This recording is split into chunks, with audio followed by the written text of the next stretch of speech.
Hello, नमस्कार।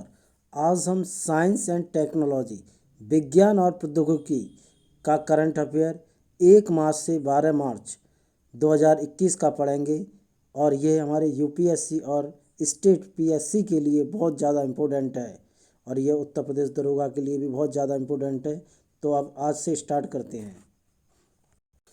Topic number first, ISRO ने Brazil के एमेजोनिया फर्स्ट उपग्रह को लॉन्च किया। इसके बारे में हम पढ़ेंगे। एमेजोनिया जो कि ब्राज़ील का एक उपग्रह है। भारतीय अंतरिक्ष अनुसंधान संगठन के PSLV C51 मिस 51 या एमेजोनिया एक मिशन को लॉन्च किया है। एमेजोनिया एक ब्राज़ील का उपग्रह है।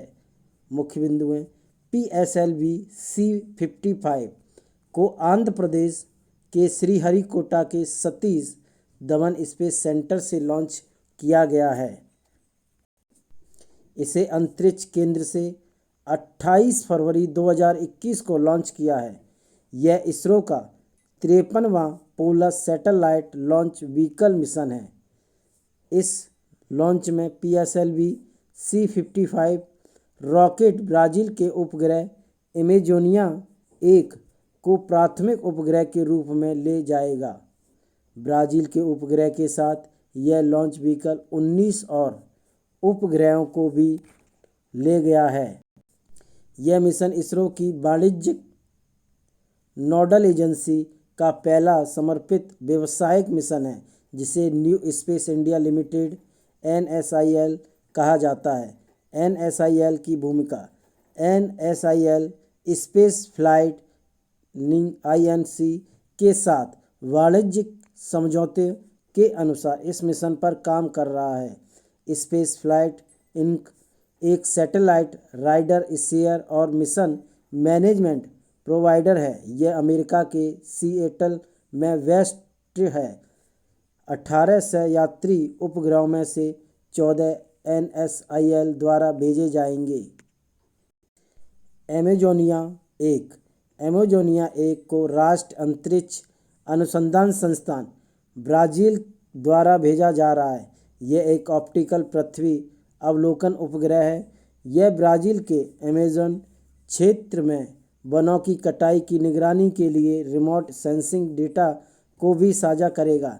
इसके अलावा यह उपग्रह पूरे ब्राज़ील में विविध कृषि का विश्लेषण प्रदान करेगा। अन्य उपग्रह, यह PSLV vehicle Indian national space promotion and authorisation centre in space नामक नोडल एजेंसी से 4 उपग्रहों को ले जाएगा।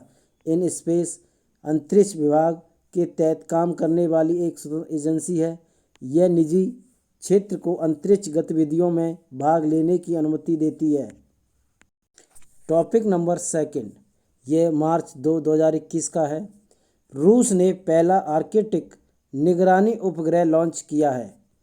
यह रूसी अंतरिक्ष एजेंसी रोसकोसमोस ने अपने पहले आर्कटिक निगरानी उपग्रह को सफलतापूर्वक लॉन्च किया है, जो आर्कटिक की जलवायु पर्यावरण की निगरानी करेगा। मुख्य बिंदु रोसकोसमोस ने सुयूज 2.1B कैरियर रॉकेट को लॉन्च किया है। इस रॉकेट की सहायता से आर्कटिका M उपग्रह को ले जाया गया है। 28 फरवरी 2021 को कजाकिस्तान के बैकोनूर कोस्मोड्रोम से इस रॉकेट को लॉन्च किया गया है। सैटेलाइट का उपयोग यह उपग्रह मौसम संबंधी समस्याओं के साथ साथ जल विज्ञान समस्याओं को हल करने के लिए आवश्यक जानकारी एकत्र करेगा। यह उपग्रह आर्कटिक क्षेत्र की जलवायु और पर्यावरण की निगरानी भी करेगा। यह रूस के उत्तरी क्षेत्र में भी 24 घंटे सतत निगरानी प्रदान करेगा। आर्कटिका M उपग्रह पृथ्वी के उत्तरी ध्रुवीय क्षेत्र और आसपास के क्षेत्रों की चित्रों को हर 15-30 मिनट में प्रसारित करेगा। आर्कटिका M यह उपग्रह नियोजित रूसी रिमोट सेंसिंग और आपातकालीन संचार उपग्रह की एक श्रृंखला में से एक है। पृथ्वी के उच्च अक्षांश क्षेत्रों की निगरानी के लिए 2 आर्कटिका एम उपग्रहों का नक्षत्र भी तैयार किया गया है। यह उपग्रह लेवोचकिन इलेक्ट्रो-एल मौसम संबंधी उपग्रहों पर आधारित है। इस उपग्रह के पेलोड में मौसम संबंधी प्रणालियों और बचाव प्रणालियों के लिए ट्रांसमीटरों के साथ MSU GSM multi spectral imager शामिल है। इस उपग्रह के लिए पहला सर्वेक्षण 2013 के लिए निर्धारित किया गया था, लेकिन इसमें देरी हुई और 2021 में लॉन्च किया गया है। Roscosmos state corporation for space activities, यह रूसी एक सरकारी निगम है जो अंतरिक्ष उड़ानों और एरोस्पेस अनुसंधान और कॉस्मोनॉटिक्स कार्यक्रमों में शामिल है। वर्ष 1991 में सोवियत संघ के विघटन के बाद रोस्कोसोमोस का उदय हुआ। इसे शुरू में 1992 में रूसी अंतरिक्ष एजेंसी के रूप में स्थापित किया गया।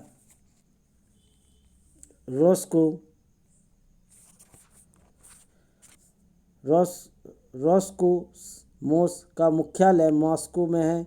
इसका मुख्य मिशन नियंत्रण केंद्र पास के शहरों को कोरोवलिव में स्थित है। टॉपिक नंबर 3, लैंडिंग के बाद स्पेस एक्स स्टारशिप SN10 में विस्फोट हुआ। सफल लैंडिंग के बाद स्पेस एक्स के स्टारशिप प्रोटोटाइप में विस्फोट हुआ है। 13 मार्च 2021 को पहली बार उड़ान परीक्षण के बाद इसकी सफल लैंडिंग हुई थी। मुख्य बिंदु, इस प्रोटोटाइप के विस्फोट का कारण स्पष्ट नहीं है, हालांकि कंपनी द्वारा इसे रैपिड अनशेड्यूल्ड डिसअसेंबली करार दिया है। पृष्ठभूमि, स्पेसएक्स परीक्षण ने स्टारशिप रॉकेट SN10 को लॉन्च किया है और इसने 10 किलोमीटर की ऊंचाई या 32,800 फीट की ऊंचाई पर प्रोटोटाइप लॉन्च करने का लक्ष्य रखा है। रॉकेट में कोई भी यात्री नहीं था क्योंकि यह एक परीक्षण वाहन था और यह स्वतः रूप से उड़ान भर रहा था। पिछले 2 प्रोटोटाइप SN8 और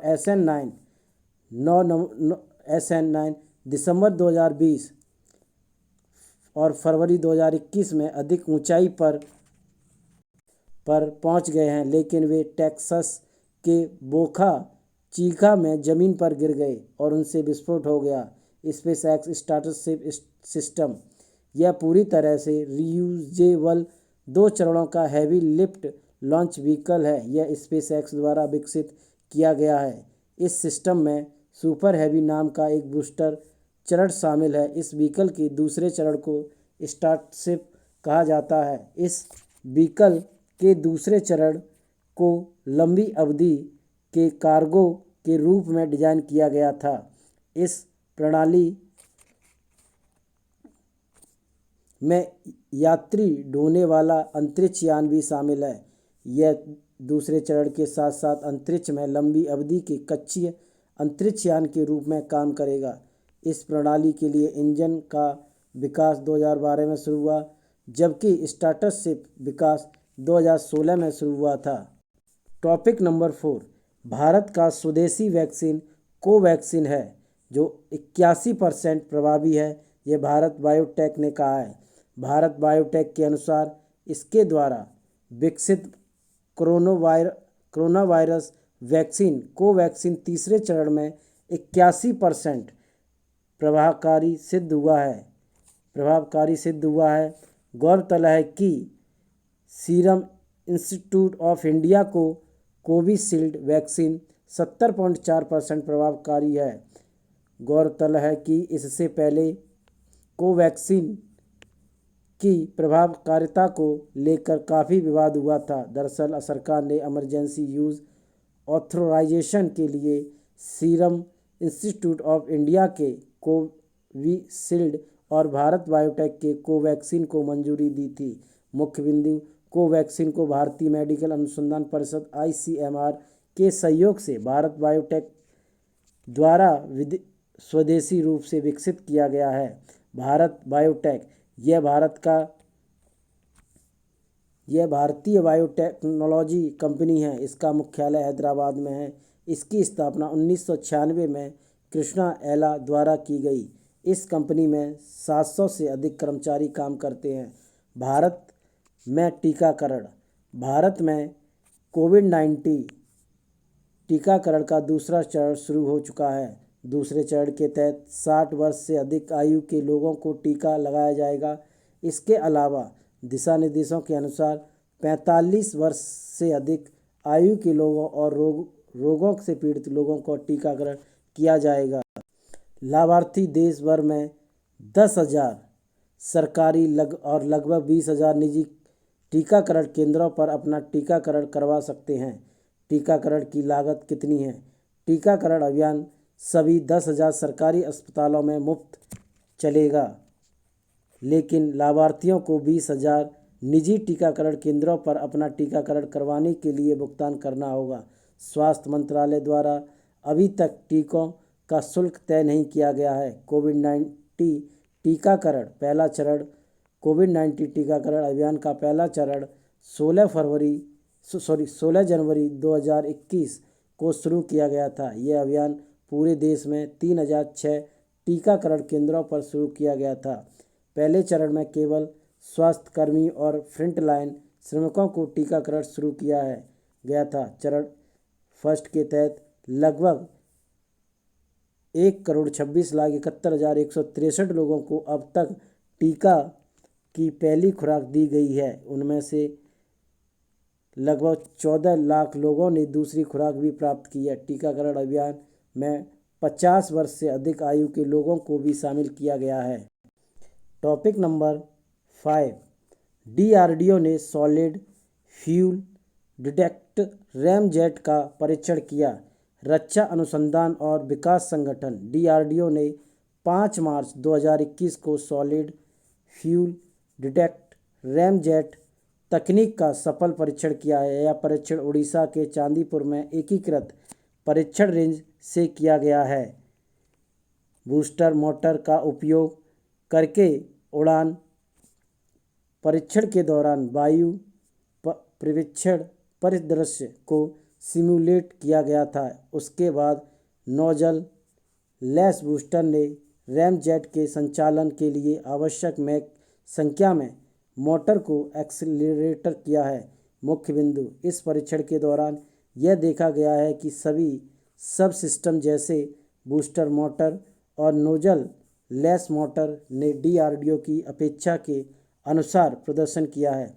इसके अलावा उड़ान परीक्षण में ठोस ईंधन आधारित डिटेक्ट रैमजेट प्रौद्योगिकी सहित कई नई तकनीकों का परीक्षण किया गया है। सॉलिड फ्यूल आधारित डिटेक्ट रैमजेट तकनीक का सफल परीक्षण ने अब DRDO को कई तकनीकी लाभ प्रदान किए हैं। यह अब DRDO की लंबी दूरी की हवा में मार करने वाली मिसाइल विकसित करने में क्षमता।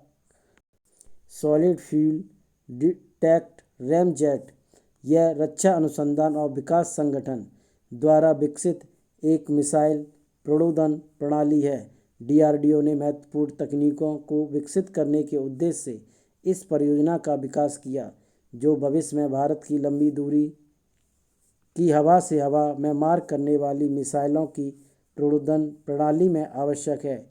यह एक मिसाइल प्रणोदन प्रणाली है जिसमें थ्रस्ट मॉड्यूलेटेड डिटेक्ट रॉकेट के साथ साथ smoke nozzle less missile booster शामिल है। इस सिस्टम का थ्रस्ट मॉड्यूलेशन एक गर्म गैस प्रवाह नियंत्रक के रूप में माध्यम से प्राप्त किया जाता है।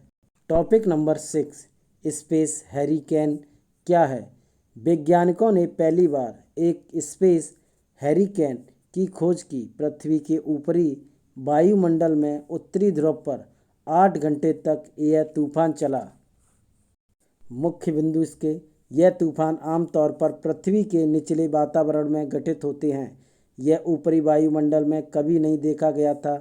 इससे पहले स्पेस हैरिकेन का अगस्त 2014 में एक पूर्वव्यापी विश्लेषण के दौरान पता चला था, जिसका नेतृत्व चीन के शेडोंग विश्वविद्यालय में शोधकर्ताओं ने किया था।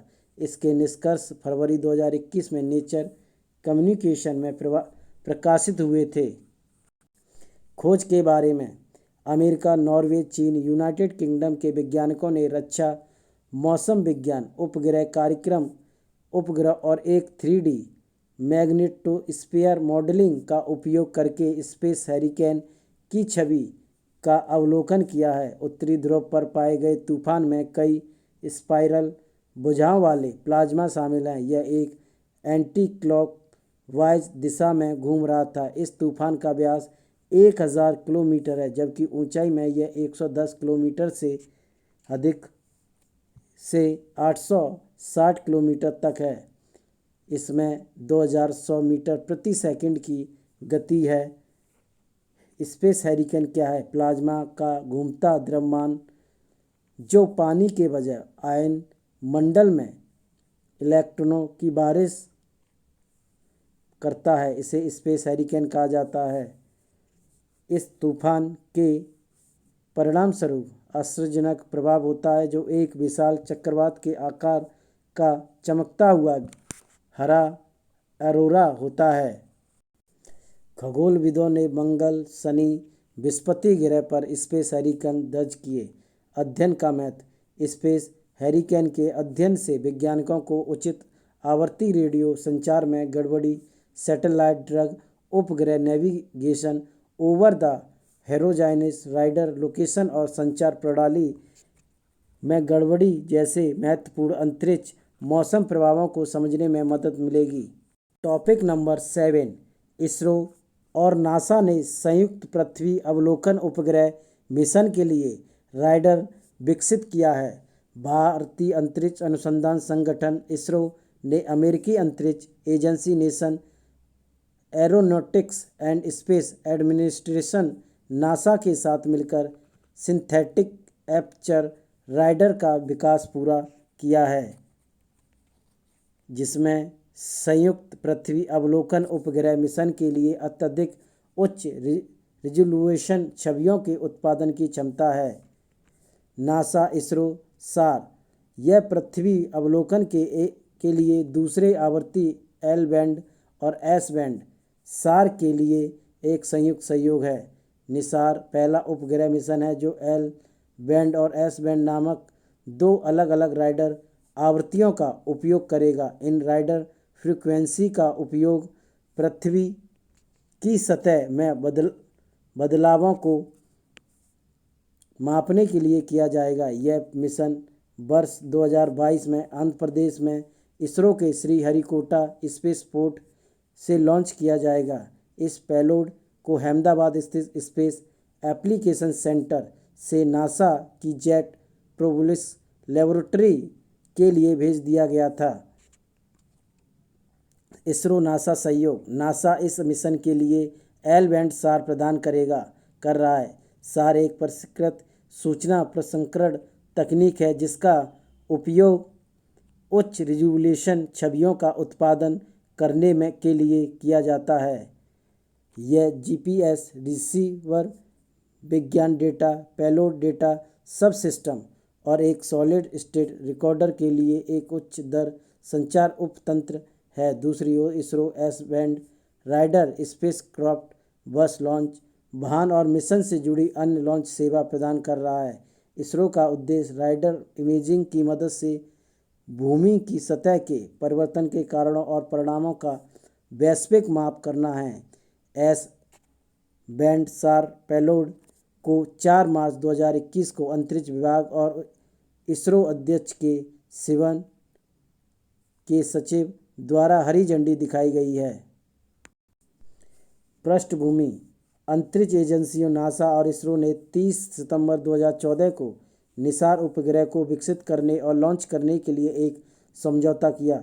निसार का उपयोग। निसार मिशन पारिस्थितिकी तंत्र में गड़बड़ी, बर्फ की चादर ढहने और प्रकृति खतरों जैसे ज्वालामुखी भूस्खलन, भूकंप और सुनामी जैसी अत्यधिक स्थानिक और अस्थायी रूप से जटिल प्रक्रियाओं के लिए उपयोगी होगा। यह पृथ्वी के बदलते पारिस्थितिकी तंत्र, गतिशील सतहों और बर्फ द्रव्यमान को भी मापेगा। यह मिशन बायोमास, प्राकृतिक खतरों, भूजल और समुद्र के स्तरों में वृद्धि के बारे में भी जानकारी प्रदान करेगा।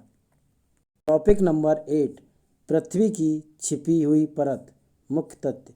वैज्ञानिकों ने हाल ही में पृथ्वी के कोर के अंदर एक छिपी हुई संरचना के संकेतों का पता लगाया है। इस संकेत में पृथ्वी के केंद्र के बारे में मौजूदा लंबे समय से चली आ रही मान्यता को बदलने की क्षमता है। इस परत को पांचवी परत कहा जा रहा है। मुख्य बिंदु। लंबे समय से चली आ रही मान्यता के अनुसार पृथ्वी की 4 परतें मौजूद हैं: भूपर्पटीय, मेटल, भारी कोर और आंतरिक कोर। वैज्ञानिकों ने आंतरिक कोर के भीतर लोहे की संरचना में कथित तौर पर कुछ बदलाव दर्ज किए हैं। इन परिवर्तनों से पता चला है कि एक नई सीमा रेखा पृथ्वी के केंद्र से लगभग 650 किलोमीटर तक फैल रही है। पांचवी परत। डेली मेल की रिपोर्ट के अनुसार शोधकर्ताओं को एक दशक से अधिक समय के लिए पांचवी परत का संकेत मिल रहा है। हालांकि इसका पता लगाने काफ़ी मुश्किल है। पृथ्वी के भीतर यात्रा कर रही भूकंपीय तरंगों के यात्रा समय के आंकड़ों का अध्ययन करने के बाद शोधकर्ता पांचवी परत के बारे में संदेह कर रहे हैं। इस डेल्टा को इंटरनेशनल सिस्मोलॉजिकल सेंटर द्वारा कैप्चर किया गया है। इस डेटा के बाद वैज्ञानिकों और शोधकर्ताओं ने पृथ्वी के आंतरिक कोर की संरचना में बदलाव के सबूतों को खोजने के लिए अपने एक एल्गोरिदम का उपयोग किया है।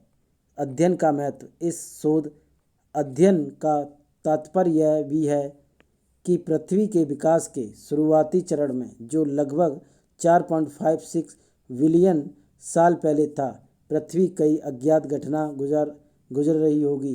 भूवैज्ञानिकों ने निर्धारित किया है कि पृथ्वी का आंतरिक कोर 5000 डिग्री सेल्सियस से अधिक तापमान तक पहुंचता है।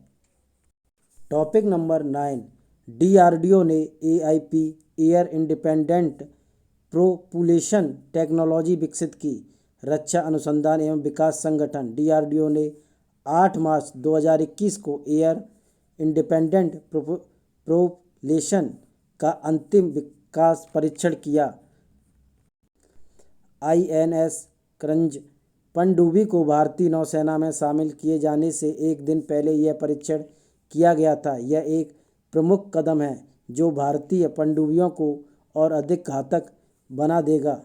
INS करंज को 10 मार्च 2021 को कमीशन किया जाएगा। मुख्य बिंदु। एयर इंडिपेंडेंट प्रोपल्शन पनडुब्बी को पानी के नीचे लंबे समय तक रहने की अनुमति देता है। यह प्रणाली नाभिकीय पनडुब्बी की तुलना में सब सरफेस प्लेटफॉर्म की अधिक शांत बना देती है। भारतीय नौसेना ने अपने पहले अपग्रेडेशन में AIP प्रणाली को अपनी सभी कलवरी वर्ग की गैर परमाणु पनडुब्बियों में स्थापित की योजना बनाई है। Kalvari class submarine. कलवरी श्रेणी की पनडुब्बी का वजन 1615 टन है। इस पनडुब्बी को मझगांव डॉकयार्ड लिमिटेड द्वारा फ्रेंच नेवल ग्रुप के साथ मिलकर बनाया जा रहा है। यह पनडुब्बी स्कॉर्पिन डिजाइन पर आधारित है। एयर इंडिपेंडेंस प्रोपल्शन यह किसी भी समुद्री प्रोद्वहन तकनीक है जो गैर परमाणु पनडुब्बी को वायुमंडलीय ऑक्सीजन तक पहुंच प्रदान करने या स्नोर्कल का उपयोग किए बिना संचालित करने की अनुमति देती है। यह प्रोद्वहन प्रणाली डीजल विद्युत प्रोद्वहन प्रणाली को बढ़ावा दे सकती है या बदल सकती है, जिसका उपयोग गैर परमाणु जहाज़ों में किया जाता है। DRDO द्वारा भारत में AIP तकनीक का विकास आत्मनिर्भर भारत अभियान के लिए बहुत बढ़ावा देने वाला है, क्योंकि फ्रांस, चीन, अमेरिका, यूनाइटेड किंगडम और रूस इस तकनीक का उपयोग कर रहे हैं।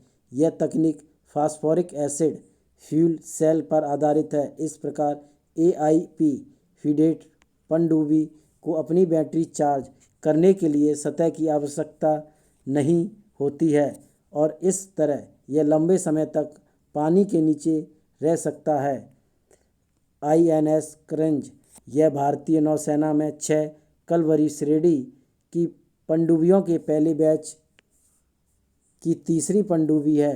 यह पनडुब्बी एक डीजल इलेक्ट्रॉनिक अटैक सबमरीन है जो स्कॉर्पिन वर्ग पर आधारित है। इसे फ्रांसीसी नौसेना रक्षा और ऊर्जा समूह द्वारा डिजाइन किया गया है।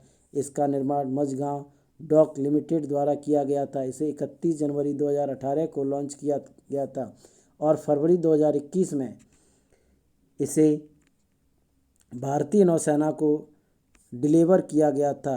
इसे 10 मार्च 2021 को सेवा में लाया जाएगा। टॉपिक नंबर 10, तुर्की की साल्दा झील को मार्स ऑन अर्थ क्यों कहा जाता है? वैज्ञानिक मंगल ग्रह पर प्राचीन जीवन के संकेतकों की तलाश कर रहे हैं।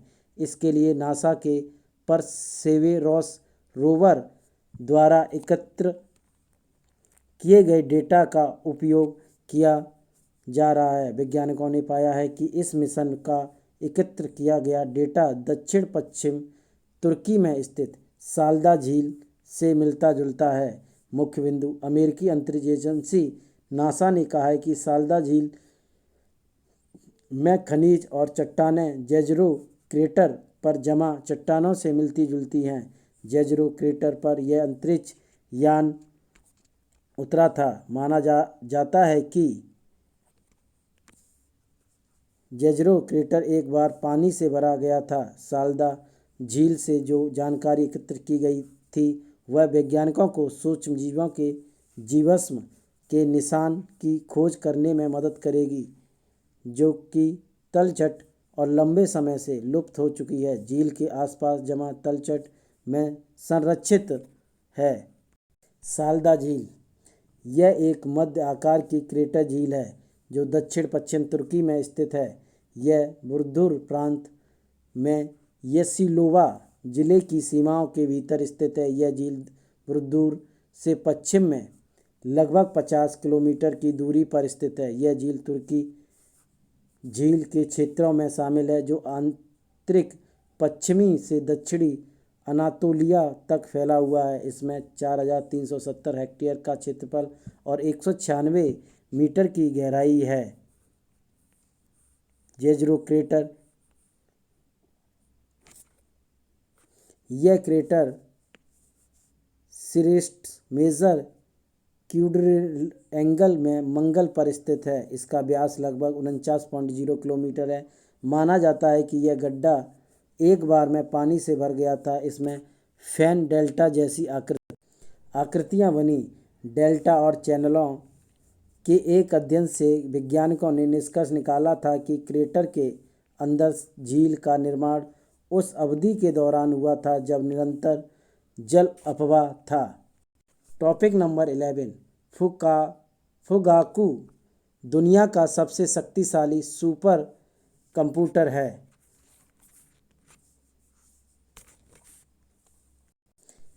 रिकेन और फुजित्सु नामक जापानी वैज्ञानिक अनुसंधान संस्थान ने 6 साल पहले फुगाकू विकसित करना शुरू किया था।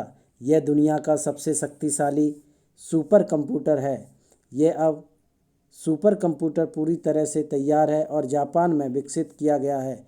अब यह अनुसंधान के उपयोग के लिए उपलब्ध है। मुख्य बिंदु, इस सुपर कंप्यूटर को जापान के कंप्यूटिंग इंफ्रास्ट्रक्चर का कोर बनाने के उद्देश्य से विकसित किया गया है। फिर अप्रैल 2020 में कोविड-19 महामारी से निपटने के लिए विशेष परियोजनाओं के लिए इस सुपर कंप्यूटर का परीक्षण किया गया था।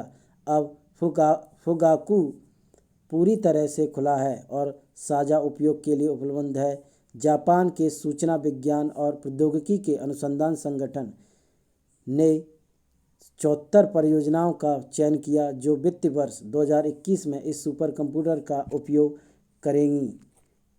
फुगाकू यह एक प्रमुख राष्ट्र प्रौद्योगिकी है जिसे अनुसंधान परिणामों को प्राप्त करने के लक्ष्य के साथ विकसित किया गया है जो अनंत स्वास्थ्य, समाज, बेहतर ऊर्जा उपयोग और आपदा न्यूनीकरण को बनाने में मदद करेगा। इसका उद्देश्य अल्ट्रा स्मार्ट सोसाइटी 5.0 बनाने के लिए सरकार के दृष्टिकोण को स्थापित करना है। इस सुपर कंप्यूटर ने शीर्ष 500 की सूची में शीर्ष स्थान हासिल किया है जो कि सुपर कंप्यूटर बेंचमार्क इंडेक्स है। इस कंप्यूटर में के रिजोल्यूशन बड़े पैमाने पर और लंबी अवधि के सिमुलेशन के लिए विकसित किया गया है। फुगाकू का नाम माउंट फूजी के लिए एक वैकल्पिक नाम के नाम पर रखा गया है। इसका विकास के कंप्यूटर के उत्तराधिकारी के रूप में वर्ष 2014 में शुरू किया गया था। इसे फुजित्सु A64FX माइक्रो प्रोसेसर के साथ बनाया गया है। हमारे चैनल को लाइक, शेयर, सब्सक्राइब ज़्यादा से ज़्यादा करें, कमेंट करें, बताएं जो भी कोई प्रॉब्लम है उसे कमेंट करके ज़रूर बताएं कि कोई गलती तो नहीं है। Thank you.